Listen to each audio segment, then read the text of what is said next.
Basado en una experiencia anónima, escrito y adaptado por Tenebris para relatos de horror. A lo largo de mi vida he escuchado sobre la existencia de varios espíritus y entidades, desde demonios hasta duendes, brujas y nahuales. México tiene una amplia gama de seres sobrenaturales que se dejan ver por unos y se ocultan ante otros. He escuchado historias de muchos tipos, pero nunca una como la que vive mi familia hasta el día de hoy. He pedido a la persona que va a compartir esta experiencia que me deje en el anonimato. Mi nombre, mi apellido y a lo que nos dedicamos es algo que no se debe de conocer, ya que mi familia es bastante conocida dentro de la comunidad libanesa en México. No solamente por su inversión en acciones y negocios, más que nada porque tenemos bastantes inversiones y negocios. Para comenzar esta historia debo remontarme algunas generaciones atrás, ya que mi abuelo fue quien inició con este legado. En un momento en el Medio Oriente pasaba una de las peores crisis económicas. Mis bisabuelos decidieron dejar las tierras del Líbano y buscar suerte en otro lugar. Sus opciones eran Estados Unidos y México. Cuando decidieron llegar a América tuvieron varios problemas con migración, quienes no se mordieron la lengua para amenazar con deportarlos. Mis bisabuelos vendieron la mayoría de sus posesiones apostando por esta nueva vida, así que no lo pensaron dos veces y se establecieron en México. Regresar a casa nunca fue una opción. Comenzaron invirtiendo los ahorros con los que pudieron viajar. Al poco tiempo compraron un almacén y abrieron un pequeño supermercado. Luego tuvieron a su primer hijo, quien en un futuro sería mi abuelo. La familia fue acumulando ganancias hasta que lograron vivir desahogadamente. Mi abuelo estudió en una de las mejores escuelas, codeándose con hijos de políticos y empresarios multimillonarios. La versión que siempre escuché de mi padre y mis tíos fue que mi abuelo era un hombre brillante, que gracias a su buen olfato para los negocios logró llevar a la familia al reconocimiento y al éxito.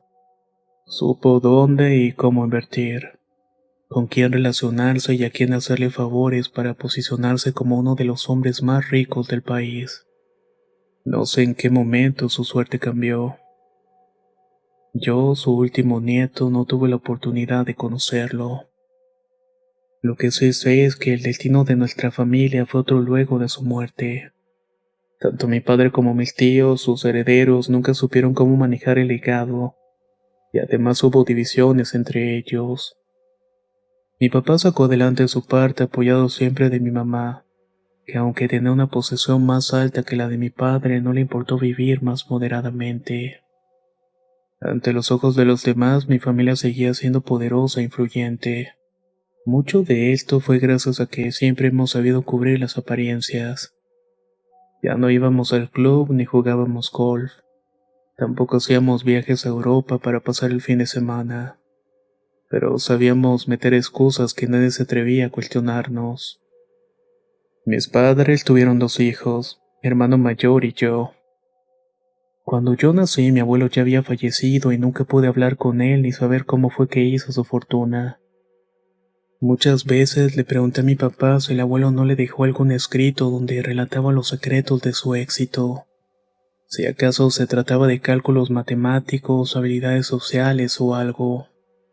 Mi papá nunca se interesó en darme una respuesta, y tampoco pareció importarle buscarlas para sí mismo. Se quedó en un estado de conformismo absoluto. Solo le interesaba no llamar la atención, cuidar lo que tenía y enseñarle a sus hijos a manejar lo que nos quedó de herencia. No sé cómo explicarlo, pero intentaré ser claro. En realidad yo no tenía por qué fingir que tenía las mismas riquezas que cuando vivía el abuelo, porque estaba seguro que podía conseguir lo mismo que él.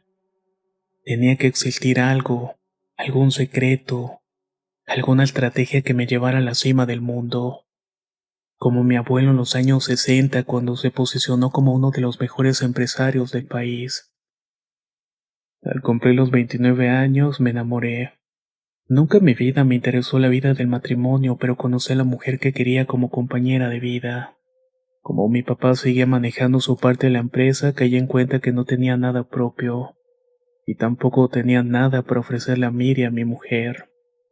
Además, mi papá no daba señales de dividir las propiedades entre mi hermano y yo. Aún no, y mi padre es de los que piensan que será eterno, que seguirá al mando de sus negocios, aunque sea con un respirador de oxígeno. Fue cuando algo despertó en mí. Buscaba respuestas a muchas preguntas y quería empezar por algo. Le pedí permiso a mi papá de revisar las cosas del abuelo y me contestó que sí, pero que no me hiciera muchas ilusiones porque solamente iba a encontrar basura. Según él, lo que había en el sótano eran sobras que dejaron sus hermanos en la repartición de la herencia. En ese momento ya no me importaba buscar entre las cajas y libros, aunque no tuvieran nada de valor. Bajé al sótano una tarde decidido a revisar caja por caja, libro por libro, hasta encontrar algo que me diera una pista. Algo para iniciar con mi propio éxito. Al principio, tal y como lo había dicho mi padre, no encontré nada interesante. Algunas actas de nacimiento, libros contables de los primeros negocios del abuelo. Las tiendas comenzaron siendo mercerías, pero después irían ampliando segmentos hasta llegar a lo que somos actualmente.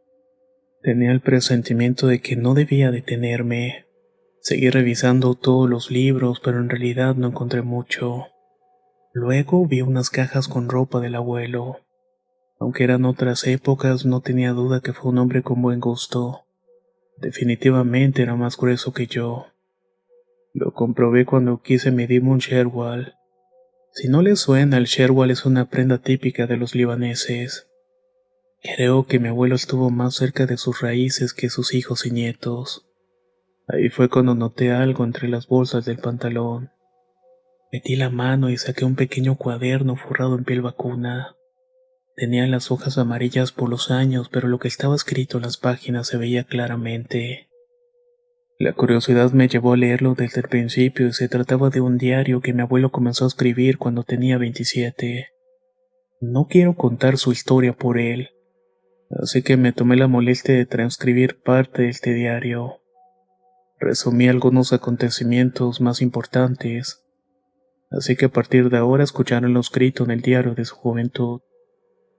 Quiero aclarar nuevamente que los nombres fueron cambiados para seguir en el anonimato, igual que ciertas partes de los rituales mencionados.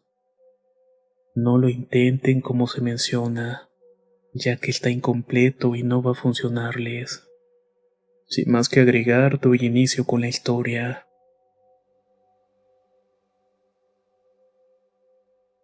Comencé a escribir para que no se me olvide nada. Hace unas semanas mis padres hablaron conmigo. Mi padre me dejó claro que si quiero ser un hombre respetable necesitaba tomar en serio mi papel de proveedor. Mi mamá y él siempre trabajaron. Saben cómo aprovechar al máximo sus ganancias y multiplicarlas. Sin tener claro su futuro, vendieron sus herencias y viajaron a América para buscar un mejor porvenir. México les abrió las puertas. Es un país tranquilo. Ávila Camacho permitió la entrada de varios migrantes al país, entre ellos mis padres. Levantaron un buen negocio de la nada y ahora es mi turno.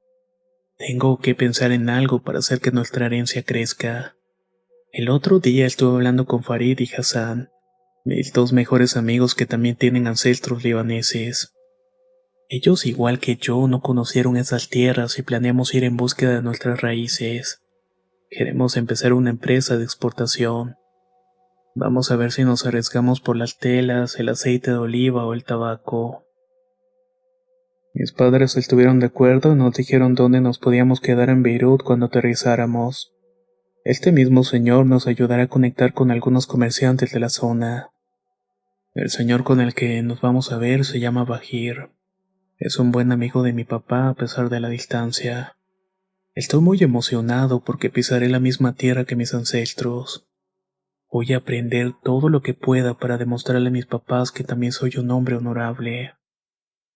Llegamos a la capital y el país está más hermoso de lo que mis papás me habían contado. Las mujeres son muy guapas. Hasta ahora los hombres que hemos visto son comerciantes. Bajir fue por nosotros al aeropuerto y me recuerda a mi padre.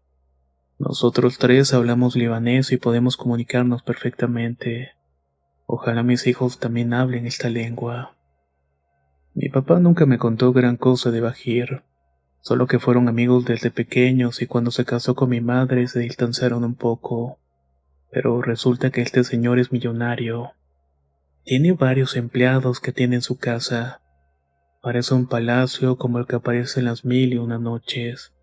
La esposa de Bajir se ve joven y muy hermosa. También tienen varios autos. Nunca pensé que al encontrarnos con el amigo de mi papá estaríamos mejor que en un hotel de 5 estrellas. Estuvimos paseando 2 días probando aceites y oleando perfumes. También nos enseñó cómo reconocer una tela fina de una ordinaria que la venden a los turistas. En todo este tiempo le hemos preguntado a Bajir cuál es el secreto de su éxito. Sí, nos ha dado algunos consejos sobre administración de recursos, pero no me parecía suficiente. En la cena tomamos arak y el señor Bajir estaba contento y se reía de todo. En un momento nos reunió y nos dijo: ustedes ya están en la edad para adquirir responsabilidades. ¿Qué tan dispuestos están para crear un imperio con sus propias manos? Mis amigos y yo respondimos que lo que fuera.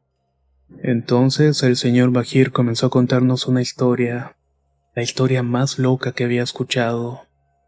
Resulta que la principal razón de su enriquecimiento fue gracias a un genio, un jinn como le dicen. Tuve el impulso involuntario de reírme, pero me logré controlar. Bajir nos dijo que era algo muy serio. Los jinns o genios son entidades volátiles, impredecibles y poderosas. Incluso pueden llegar a ser más peligrosos que un demonio. El jinn del señor Bajir estaba ligado a su familia desde hace generaciones. Algunos han desperdiciado su oportunidad y otros no. Al contrario de lo que muchos pensamos por los cuentos infantiles, los genios son espíritus libres. No les gusta ser esclavizados y por eso quien necesite los favores de uno de ellos debe saber perfectamente de qué manera pactar. En todo Líbano y Medio Oriente hay sabios que se dedican a hacer rituales para hacer tratos con los genios, pero no cualquiera sabe el método correcto. Meterse con un jinn es un juego de azar. Puede ser que el ritual y el pacto con estos seres te lleven a la cima o a la propia perdición. Hassan, Farid y yo estábamos rogándole para que pasara el método del ritual, pero Bajir se negó y no hubo manera de convencerlo. Lo único que nos dijo que si queríamos ligarnos a un jinn, lo buscáramos por nuestra cuenta propia y sería nuestra responsabilidad. Después de que el amigo de mi papá se quedó dormido, mis amigos y yo decidimos quedarnos más tiempo en Líbano. Los tres pensábamos que valía la pena contactar con uno de estos genios, o por lo menos investigar un poco más sobre ellos. Ninguno contempló quedarnos más tiempo y por eso tomamos la decisión de gastarnos el dinero que teníamos pensado en gastar en la inversión. Queríamos hacer esta búsqueda. Vamos a quemar las naves, como lo dice mi padre y el señor Bajir. Es momento de convertirnos en hombres de respeto, y yo voy a arriesgar todo por conseguirlo. Estuvimos 3 semanas buscando por las calles de Beirut a alguien que nos ayudara a ponernos en contacto con un jinn. Tuvimos que ser cuidadosos porque muchos intentan aprovecharse de tu ignorancia para estafarte. Un señor con el que estuvimos platicando en un restaurante nos dijo que en Beirut no encontraríamos a alguien que nos hilara un jinn. Para eso teníamos que viajar al desierto más grande del mundo. Ahí sería más fácil encontrar a alguien que hubiera dedicado su vida a conocer a estos seres. Tuvimos que dejar atrás la casa de Bajir para movernos al desierto. En cuanto llegamos me di cuenta que el desierto del Sahara es otro mundo. En la ciudad puedes escuchar el ruido de la gente y el bullicio nunca para. Pero este desierto me impresiona. Yo puedo sentir un poder muy grande que viene de la arena y del aire que se mueve entre las dunas y algunos peñascos. La arena y el aire son rojos. Estuvimos buscando todo el día y preguntando por alguien que nos pudiera conectar con los jinns. Yo creo que fue suerte o a lo mejor el destino. Pero en el lugar donde nos detuvimos a comer nos atendió una señora que aunque ya se veía grande era muy guapa. En cuanto nos vio, la señora supo que aún llevábamos la misma sangre aunque no viviéramos ahí. Aprovechamos la confianza que nos dio para contarle que estábamos en el desierto para encontrar algún sabio, alguien que nos ayudara a hacer un ritual con un genio. La mujer estuvo pensando un rato y sentí que estudiaba nuestra mirada, cómo nos mirábamos y lo que decíamos. A lo mejor intentaba ver la pureza de nuestro corazón o eso pensé. Pagamos la cuenta y nos despedimos de la señora.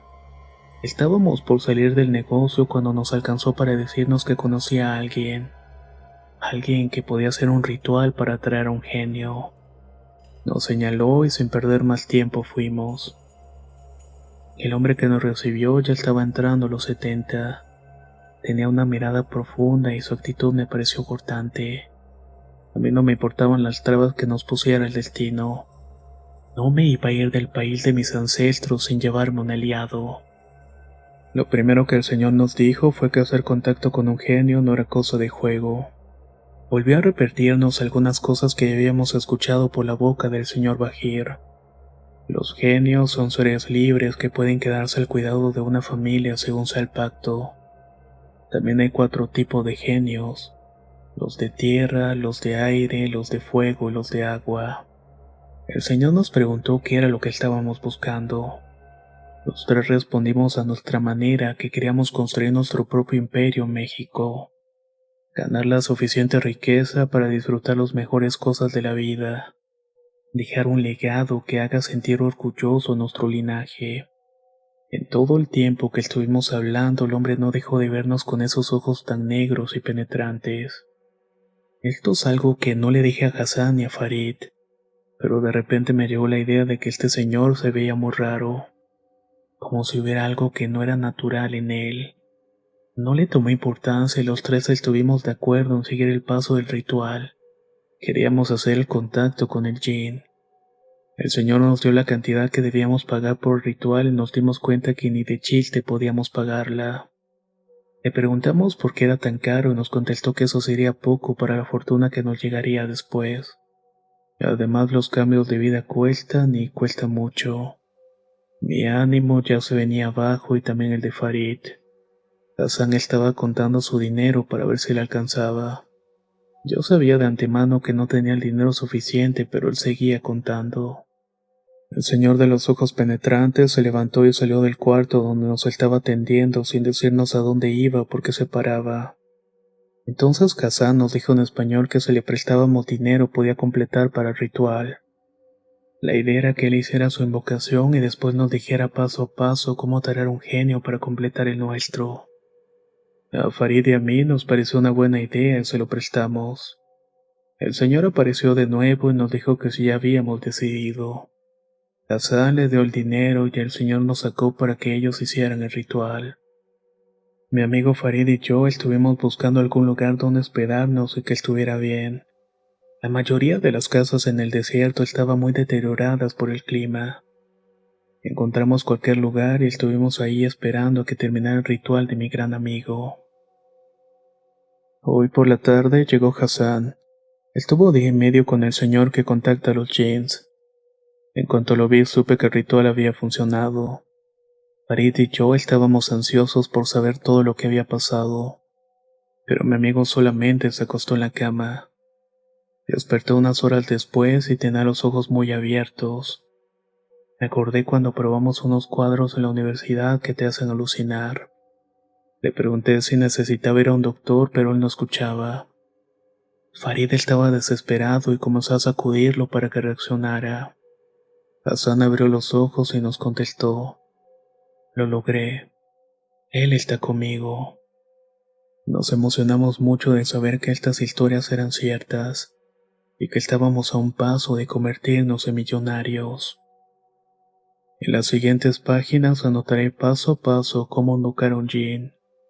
Como mencioné a un inicio, el ritual está incompleto, así que será mejor que no lo intenten. Se necesita aceite de cedro, frutas, dátiles, el sacrificio de un animal, de preferencia un cordero que no tenga más de 1 año. También debes aprender a la perfección el nombre del jinn que quieres invocar. porque vas a estar repitiéndolo durante todo ritual. El jin que quisimos invocar tenía fuego en su centro. Estos jin ayudan a lograr el éxito, la fama y el prestigio. Mi amigo lo hizo por este día y medio hasta conseguirlo. A nosotros nos dio el consejo de hacerlo cada uno en un lugar del desierto, donde los jin no se cruzaran y no se mezclaran una petición con la otra. Con el dinero que teníamos pudimos conseguir los materiales, incluso hasta el cordero. Estuvimos caminando por el Sahara hasta el punto donde estuvimos seguros de que nadie nos interrumpiría. El nombre de mi genio es Jan. Es un jin relacionado con el fuego y el aire. Me concentré mucho en su nombre y le ofrecí la fruta, el vino, el aceite y el cordero. Me puse en medio de un círculo de fuego pronunciando su nombre tal y como se pronuncia en libanés. Mi ritual duró 9 horas. Estaba en medio del desierto con mucha hambre. El aire helado comenzó a soplar como si estuvieran desatando los infiernos. Pensé que el fuego que alimentaba cada tanto con aceite de cedro y de oliva iba a apagarse. Pero en ese momento apareció Jan. Los genios no son como dicen en los cuentos de hadas, al menos no el mío. Jan apareció frente a mí caminando desde el horizonte y las dunas. Tenía una túnica puesta, el cabello largo y cubierto de tatuajes con símbolos. Me llamó la atención de la tinta de estos tatuajes porque era como de oro. Todo este ser brillaba como el mismo fuego que estuve alimentando con los aceites. Los ojos de Jan eran de color ámbar. No siento atracción por los hombres. Estoy muy seguro que me gustan las mujeres hermosas. Pero el genio Jan es perfecto. Es hermoso e imponente. Todo lo que hablamos fue en libanés. No sé si los jin hablan otros lenguajes, así que cuando me toque heredarlo a mis hijos, ellos deben saber hablar libanés a toda costa. Ya me preguntó por qué estaba llamándole, sentí que mi cuerpo no se podía mover. Mis músculos estaban paralizados. Yo creo que fue el instinto de conservación, porque lo que hice fue reverenciarlo. Me incliné hasta él hasta que mi frente tocó la arena del Sahara.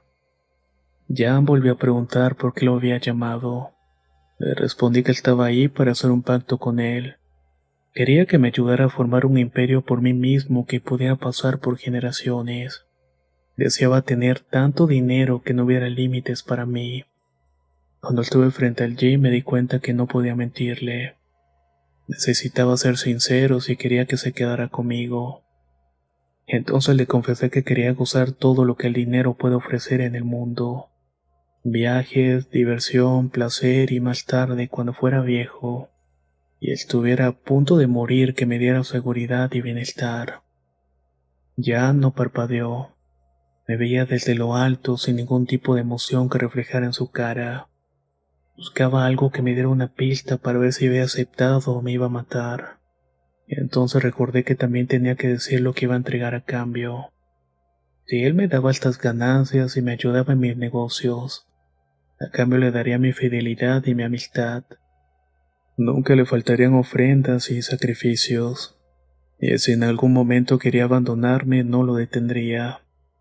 A fin de cuentas, los Jin son espíritus libres. Jan atravesó el fuego caminando sobre él sin quemarse. Cuando tocó el fuego, vi que su cuerpo se encendió instantáneamente, pero no se calcinó. Su cuerpo a la vista parecía muy sólido, pero cuando se puso en contacto con el fuego, noté que en realidad era aire. Se paró frente al cordero y estuvo drenando la sangre hasta que el animal quedó vacío. De esta manera quedó sellado nuestro pacto. Con los Jins hay que ser sinceros. Los genios son muy parecidos a las personas. Por esta razón son negativos y engañosos. Estuve con los ojos cerrados un rato hasta que me quedé dormido.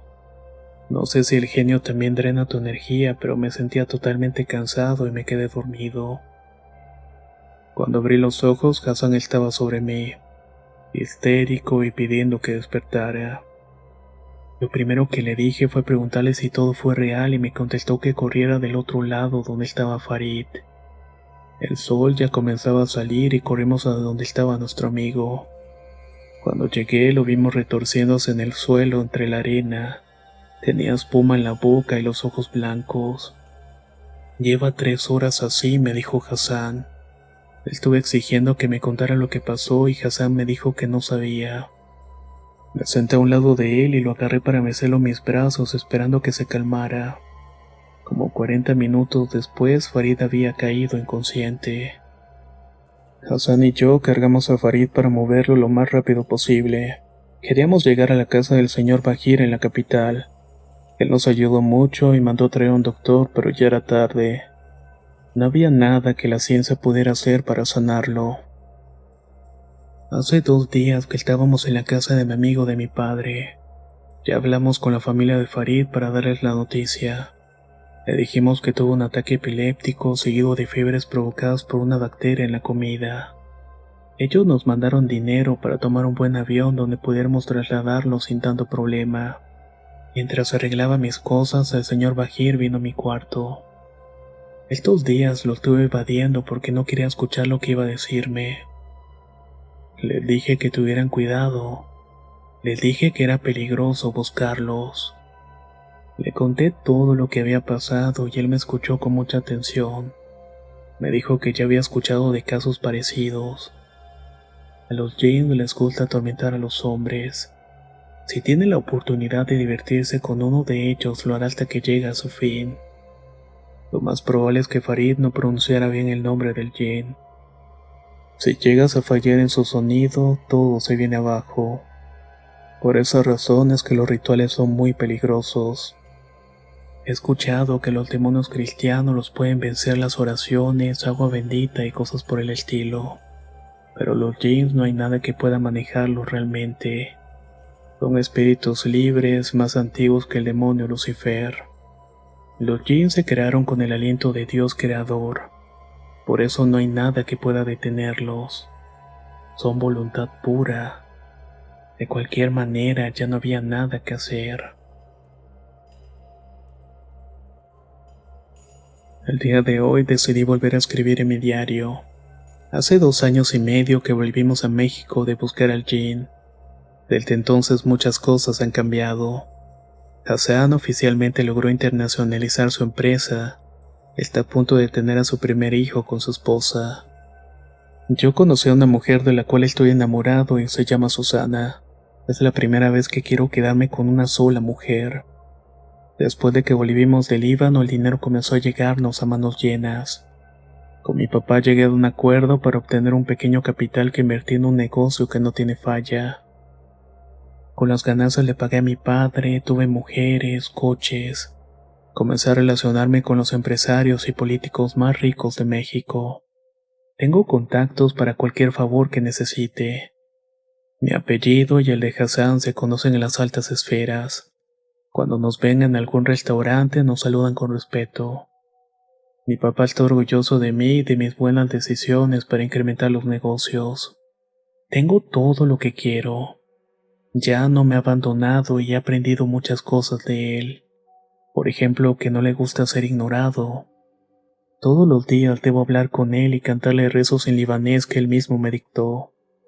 Nunca le debe faltar su vino, dátiles, fruta y carne. También aprendí que los jinn pueden tomar formas humanas por ciertos periodos de tiempo, desde algunas horas hasta un día completo. Jan es un ente de buenos gustos.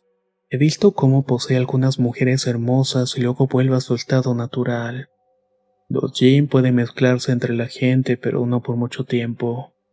Siempre que Jan toma forma humana lo noto. Sé perfectamente que es él. No me dice nada, no me saluda, pero reconozco sus ojos ámbar y su belleza que no tiene igual. Sé que el Jinn de Hassan está ocupado en otras cosas. Es un espíritu que se divierte viendo la desgracia de los demás.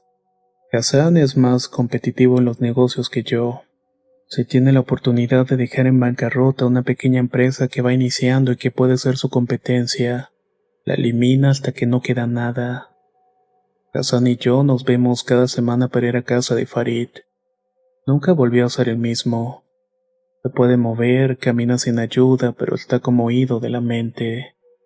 A veces reacciona, pero solo grita que un espíritu lo está atormentando y que lo salvemos.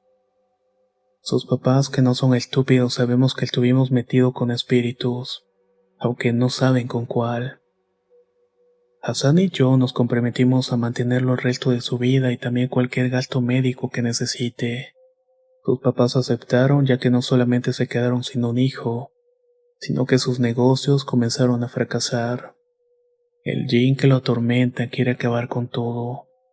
Me siento culpable, aunque sé que no es mi culpa lo que pasó. No sé qué piense Hassan, pero yo cumpliré mi promesa de ayudarlo, pase lo que pase. Estuve buscando esta libreta por todos mis cajones hasta que la pude encontrar. Estaba metida en el cajón de un escritorio que ya no ocupo. Han pasado 10 años desde la última vez que escribí. Ya no me quedó tiempo para ocuparme de estas cosas. Me casé con Susana y tengo 3 hijos. Mi cadena de comercio ya está en otros países. La relación con mi esposa es buena y todo marcha bien. Quise buscar la libreta para poner por escrito la decisión que acabo de tomar. Hace una semana que falleció Farid. Lo hizo por cuenta propia. Subió al tercer piso de su casa y se lanzó. Nadie habla de por qué tomó esta decisión, pero yo la sé. Hassan también lo sabe. Durante estos 10 años, Farid vivió atormentado por el jin que se le pegó en el desierto del Sahara. En este tiempo intenté buscar algo para ayudarlo hasta que hablé con Jan, el jin que vive conmigo. Yo ya he subido de peso y se notan más arrugas en mi cara. La mayoría por el cansancio de ocuparme en mis negocios. Jan sigue como la primera vez que lo vi esa noche, brillando como un sol en miniatura. Le pregunté si sabía el nombre del jin que atormentaba a Farid y me contestó que sí, pero ese nombre no podía ser pronunciado por nadie que no fuera a invocarlo. Le pregunté si había alguna manera que dejara en paz a Farid y me contestó que no. Un jin puede hacer lo que quiera y nadie lo puede detener. Seguirá atormentando hasta que muera. Los jins son casi eternos. Por eso cuando tienen oportunidades para distraerse las toman. Creo que en algún punto Farid lo dedujo. Prefirió irse que tener una vida como la que había llevado. Atormentado día y noche, sin tener una mujer, hijos y un patrimonio. No lo culpo. Hay decisiones que cuestan la vida. Sus padres están en la bancarrota y escuché que piensan regresar al Líbano. Cuando hice el contrato con Jan era ambicioso e impulsivo. Quería comerme el mundo y ahora pienso mejor las cosas. Tengo hijos, esposa, empleados que dependen de mí. He pensado que dejaré de invocarlo. Ya no le cantaré los rezos y tampoco voy a poner ofrendas para que siga conmigo. Quiero que todos se hagan paz para que no se enoje conmigo. Solo deseo algo de paz y un descanso de todo esto. Me gustaría vivir los años que me quedan disfrutando de mi familia, mi dinero y especialmente enseñarle muchas cosas a mis hijos. Tengo la esperanza de que podrán seguir mi legado después de mi muerte, y sobre todo sin la ayuda de nadie. Jan puede tomar venganza por mi abandono, pero es un riesgo que pienso tomar. No quiero saber de esto. Temo por mis hijos, por mi esposa. Si alguno de ellos pasara por lo que le pasó a mi amigo, creo que no lo soportaría. Me da miedo que Jan pueda dañarlos. Mi familia es mi vida y por mantenerlos a salvo puedo correr el riesgo. En los últimos años he visto a Hassan crecer sin tener medida alguna. Actualmente es un hombre muy pero muy rico. Su personalidad cambió. Lo único que le importa es llevar a las estrellas a sus empresas y desbarata todo lo que sea un obstáculo en su camino. Lo vi en el funeral de Farid e intenté hablar con él. Le pregunté si tenía culpa por lo que había sucedido en el desierto y me respondió que no. Ir al desierto fue lo mejor que pudo pasarle, y me dio el consejo de que yo debería pensar lo mismo. Le pregunté si no pensarían dejar a su Jin y hasta se ofendió. Su respuesta fue que sin su Jin nada en el mundo tendría sentido. Cuando lo escuché hablar me di cuenta que lo que aprendí de los genios en el Líbano era cierto. Los Jin son espíritus libres, pero aquellos que los invocan se convierten en sus esclavos. Se vuelven esclavos de todo lo que les piden, del poder, del dinero y la fama. Es muy tarde para mí. Me gustaría que mis hijos tuvieran un destino diferente. Mis negocios se quedarán para ellos y se quedarán lo posible hasta que el futuro esté asegurado. Iré a la hacienda de los Gavilanes para dejar todo lo que tenga que ver con Jan ahí. Le pediré perdón y me marcharé. Ojalá que no sea demasiado tarde para cambiar el futuro de mi familia. Te volveré a ver, Jan. Gracias por nuestro tiempo juntos. Así es como termina el diario de mi abuelo. La hacienda Los Gavilanes actualmente fue vendida a una empresa ganadera. Antes de entregarla a los nuevos dueños, mis tíos fueron a dejar las cosas a la casa de mi papá. Cosas que nadie reclamó y que estuvieron botadas en el sótano. Me quedé el diario como un tesoro. Releí cada parte de todo lo que escribió, sobre todo la parte de hacer el ritual. Yo no sabía hablar libanés, pero le pedí a mi papá que si sabía que me lo enseñara a toda costa. Eso no fue suficiente. Tuve que tomar clases particulares y practicarlo con todos los que forman parte de la comunidad libanesa en México. Cuando me sentí listo, conseguí los aceites más puros que pude encontrar. Dátiles importados del Líbano, frutos de primera calidad y un cordero con menos de un año. No pude ir al desierto del Sahara para invocar a Jan. Hice el ritual en uno de los terrenos que estaba cerca de la hacienda Los Gavilanes. Tuve el presentimiento de que Jan estaba cerca. Nunca olvidaré la noche que lo vi aparecer frente a mí. Mi abuelo no exageró al decir que era hermoso. Su belleza supera cualquier cosa que haya visto en mi vida. Le pedí perdón por el abandono de mi abuelo y le pedí que se quedara conmigo para que me guiara en esta vida. Le pedí que me ayudara a tener éxito en los negocios como una vez lo tuvo el abuelo, y a cambio le daré mi fidelidad y mi amistad. Le juré que tendría siempre ofrendas frescas para él y que yo no lo abandonaría. Se lo prometí cortando la palma de mi mano y mezclando mi sangre con la del cordero. Jan aceptó el trato y desde entonces está conmigo. Hace 4 años que logré estar en contacto con Jan. Ya estoy casado y aunque no tengo hijos, sí pienso tenerlos, sobre todo para dejarles mi herencia. Mi papá sigue aferrado a su carroña, lo mismo que mis tíos. Yo comencé con la formación de mi propia empresa, una que está afiliada a un famoso banco de México. Mi plan es comenzar por eso y después invertir en una línea de transportes terrestres, que ya tengo bien ubicada en el norte. En una ocasión me encontré con el señor Hassan. Es viejo, pero sigue al frente de su empresa. Hablamos de negocios, de cómo estaba la familia, y antes de despedirse me dijo: ya lo tienes tú, ¿no? Es la mejor decisión que tomaste en tu vida. No le respondí nada, pero estoy seguro que se dio cuenta de que entre los dos nos entendíamos. Mi esposa y yo pensamos vivir en Monterrey y hacer que nuestro imperio crezca. No tengo ninguna duda de que podré conseguir todo lo que quiera, tal y como lo hizo mi abuelo en su juventud. Sé que mientras Jan esté conmigo, seré el hombre más afortunado del mundo.